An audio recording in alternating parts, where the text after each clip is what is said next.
High நண்பா நண்பீஸ், நம்ம ஊர் கவர்மெண்ட் ஸ்கூலில் இருக்கிற டீச்சர்ஸ் எல்லாருக்கும் மிக முக்கியமான அப்டேட் வந்திருக்கு. அது மட்டும் இல்லாமல் டிஆர்பி எக்ஸாம் படிச்சுட்டு எப்போ தான் கவர்மெண்ட் ஸ்கூலில் காலி பணியிடங்கள் வரும்னு காத்துட்டு இருக்கிற வேலையில் பட்டதாரி ஆசிரியர்களுக்கும் ஒரு முக்கியமான அப்டேட்டு. நம்ம தமிழ்நாட்டில் இருக்கிற எல்லா கவர்மெண்ட் ஸ்கூல்லையும் இருக்கிற ஆசிரியர் காலி பணியிடங்கள் விவரங்கள்லாம் உடனே சமர்ப்பிக்க சொல்லி பள்ளி கல்வித்துறை பார்த்தீங்கன்னா உத்தரவு போட்டிருக்காங்க. அதுவும் ரொம்ப கம்மியான டைம் தான் கொடுத்துருக்காங்க. அது என்ன ரூல்ஸு வாங்க டீட்டெயிலாக இந்த வீடியோவில் பார்க்கலாம். இதனால் நமக்கு என்ன பெனிஃபிட்னு பார்க்கலாம். பொதுவாக வருஷம் பார்த்தீங்கன்னா கவர்மெண்ட் ஸ்கூல் டீச்சர்ஸ்க்கு பொது மாறுதல் கலந்தாய்வு, அதாவது டீச்சர் டிரான்ஸ்ஃபர் கவுன்சிலிங் நடக்கும். இந்த கவுன்சிலிங் நடக்கிறதுக்கு முன்னாடி எந்தெந்த ஸ்கூலில் எந்தெந்த சப்ஜெக்ட்டுக்கு எவ்வளோ தலைமை ஆசிரியர் இடங்கள்லாம் காலியாக இருக்கிற விபரம்லாம் அரசாங்கத்துக்கு துல்லியமாக தெரியணும். அப்போ தான் வந்து கவுன்சிலிங்கை ஒழுங்காக நடத்த முடியும். இதுக்காக தான் இப்போ பள்ளி கல்வித்துறை பார்த்தீங்கன்னா எல்லா மாவட்ட கல்வி அலுவலருக்கும் ஒரு முக்கியமான உத்தரவு போட்டிருக்காரு.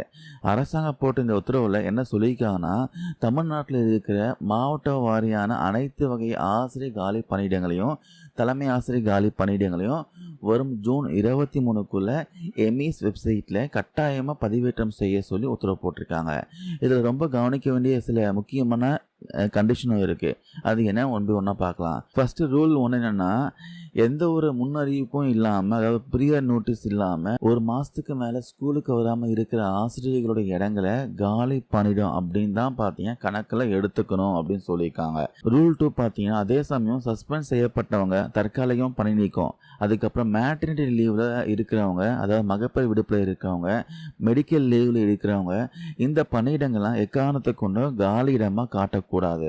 ரூல் நம்பர் 3 பார்த்தீங்கன்னா, மாற்று பணியாக டெப்டேஷன் வேறு ஸ்கூலுக்கும் இல்லை ஆஃபீஸ்க்கும் போயிருந்தா அவங்க இடங்களை பார்த்தீங்கன்னா காலியிடமாக கருதக்கூடாது.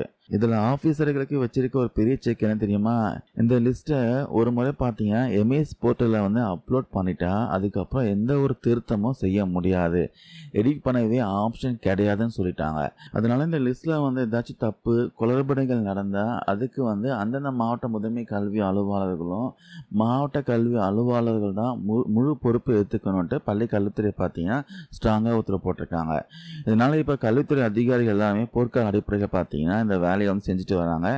இந்த அறிவிப்பு ஏன் இப்போ இவ்வளோ முக்கியமாக பெறுதுன்னா, காலி பணியிடங்கள் எவ்வளோ இருக்குன்னு தெளிவாக தெரிஞ்சால் மட்டும்தான் ஆசிரியர்களுக்கான டிரான்ஸ்ஃபர் கவுன்சிலிங்கை எந்த ஒரு புகாரும் இல்லாமல் சுமூகமாக நடத்த முடியும். அதே மாதிரி இந்த கலந்தாய்வு முடிச்சதுக்கு அப்புறமா மீதி இருக்கிற காலி பணியிடங்கள் வச்சு தான் புதுசாக ஆசிரியர்களை பார்த்தீங்கன்னா நியமிக்கிற டிஆர்பி எக்ஸாம் அறிவிப்புகளும் வெளியாகும். இதனால இது ஆசிரியர்களுக்கு மட்டும் இல்லாமல் வேலை தேடுறவங்களுக்கு ரொம்ப முக்கியமான ஒரு ப்ராசஸாக இருக்குது. ஸோ மக்களே, ஜூன் 23க்குள்ள காலி பணியிடங்களை ஒப்படைக்க சொல்லி பள்ளி கல்வித்துறை போட்டிருக்கேன். அந்த ரூல்ஸ் பற்றி நீங்கள் என்ன நினைக்கிறீங்க? இந்த வருஷம் கவுன்சிலிங் சீக்கிரமாக முடிஞ்சு புது வேலை வாய்ப்புகள் வருமா? உங்களுடைய கருத்துக்களை மறக்காமல் கீழே கமெண்ட்ஸில் பதிவு பண்ணுங்கள். இந்த வீடியோவை ஷேர் பண்ண தகவல் எல்லாமே யூஸ்ஃபுல்லாக இருக்கும் நம்புகிறேன். தேங்க்யூ நண்பா நண்பீஸ்.